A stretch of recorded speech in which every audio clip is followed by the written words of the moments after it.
because the first words of this surah are alif, lam, mim. These are 3 letters. They're letters.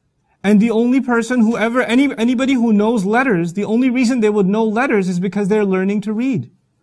There's no other reason you should know letters. You know, there are people that are uneducated. They never received any education in English. They speak English, but they never went to school. You tell them A, B, C, D, E, F, G, H, I. These words make no sense to them. These letters have no value to them. What does that even mean? What do you mean W? What is that? I have never heard this word before. Because the only time you worry about letters is when you worry about spelling. And the only time you worry about spelling is if you're going to read or you're going to write. Yes? And that's something the Prophet ﷺ has no access to. So when he recites alif, lam, mim, it already sends shockwaves in that community. Wait, who taught him letters? I thought he's ummi. If he's saying alif, lam, mim, it must mean he has a teacher. Because you can't learn those on his own. If he doesn't know, he should just be saying alam. Alam tara kayfa fa'ala rabbuka bi ashabil fil. You know? That's what he should be saying. But the fact that he's saying alif, lam, mim, necessarily means he has a teacher. So now even the people that are listening to him are saying, who's his teacher? And what are they teaching him? I mean, and why would they teach him these letters? So it created that question in the mind of the audience. And that's very, very important. Because the question will be answered that the teacher is Allah. He's the one who's taught him. Right? And the idea that he is actually receiving an education, because otherwise there's no way he would even know what letters signify anyway. The second thing you should know about alif, lam, mim is its unprecedented usage. This is very important. As we go through the dars today, this will become clearer and clearer, inshallah ta'ala. That the Quran said things in a way that had never been used before. Nobody talked like this. The Arabs were very proud of their language. They used to think of everybody else as ajam, basically incapable of proper speech, retarded even, which is a politically incorrect term nowadays. They thought everybody is less because they don't know al-Arabiya, and they're the ones that are, that mastered the language. And yet the Quran, from the kinds of verbs that it used, to the kinds of letters that it used, to the kinds of sentences that it used, it said things in a way that had never been heard before. Nobody ever talks like this, not even close. Even when a new poet comes and makes some amazing poetry, it is still based on 80% the previous poetry. Those of you that don't appreciate poetry, the younger audience here, maybe they're into hip-hop, maybe they're into R&B, maybe they're into some kind of music or another.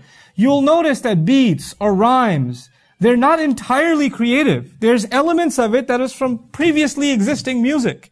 They take the ingredients that are already there and then build on it something new. But it's not entirely new. It's like maybe 10% new, 20% new. Majority of it is actually something somebody had already done. You see? So, when the Quran says something like alif, lam, mim even, this is unheard of. Why would someone speak like this? It would not only create the question, it would actually create a curiosity. This teacher, whoever his teacher is, nobody's ever learned from this teacher around here. Nobody's ever gotten that kind of education before. So the mind is already being prepared to accept the revelation of the Quran just with alif, lam, mim. Just with that. And so when alif, lam, mim is said, the other thing for us, for believers, because, this didn't just have benefit for those who did not believe. But even alif, lam, mim has guidance for those who believe. We know by ijma' of the ulama, even though some have some opinions, that no one knows what alif, lam, mim means. It's wrong to say it doesn't mean anything. That's wrong to say because everything Allah says has meaning. Everything Allah says has purpose. But on the other hand, everything Allah gave us, we know is for our benefit. Allah doesn't speak, in the Quran, He doesn't speak unless it is something that will teach you and me something. He Himself says, عَلَّمَ الْقُرْآنِ عَلَّمَ الْقُرْآنِ. He didn't just say, قَالَ الْقُرْآنِ. He said the Quran. تَكَلَّمَ الْقُرْآنِ. He spoke the Quran. No, عَلَّمَ الْقُرْآنِ. He taught the Quran. The thing about teaching as opposed to speaking, when someone's speaking, they're just running their mouth. But when someone is teaching, who do they have in mind? The student. So everything they teach is supposed to benefit who?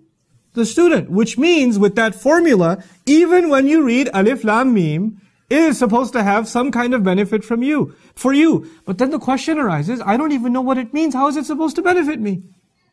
Because in order for me to benefit, I have to understand. And especially when you're sitting in a classroom and a teacher says something and you don't get it, that means you didn't benefit. So you have to raise your hand and say, what? I don't understand. Could you repeat that? Could you explain it to me? I need a better explanation. But no matter who you ask in the world, can somebody explain Alif Lam Mim? Could somebody tell me what it means? What's the tafsir of these letters? What's the mystery behind them? Nobody has a clear answer. And nobody has had a clear answer, and it seems pretty obvious. Nobody's going to have a clear answer until you come before Allah on Judgment Day and beyond. And Allah Azza wa Jalla allows us by His mercy to enter into His Jannah, and we get the opportunity to ask our teacher, Allah Azza wa Jalla, what does Alif Lam mean? But then, even then there's benefit. The question, I'm building this question for you. What's the benefit then? The benefit is, you know what's called, for college students here, they know, it's called student orientation. You ever heard of student orientation? First day of class, the teacher comes into the classroom and says, listen, you have to have this attitude. You have to put this much hours in homework. You better not do this, and this. You better finish your assignments on time. The exams, you better start preparing for them 3 weeks in advance. He prepares you mentally for everything that's coming, yes? And if you're not properly mentally prepared for the course, and the best one to prepare you is the teacher himself, then you're not going to have the right attitude necessary to be able to succeed in learning. The first orientation for the student of the Quran is that they don't know anything. The first orientation for the student of the Quran is Alif Lam Mim. What does it mean? You don't know, and you better get used to that. Wallahu ya'lamu wa antum la ta'lamun. Allah is the one who knows, you're the ones who don't know. Don't come to this book to try to put criticisms on it and impose upon Allah that unless I understand, I will not follow. Unless I am satisfied, my curiosity is satisfied, until then, I'm not convinced enough, I don't want to follow it. No. You're going to have to come to this book with humility.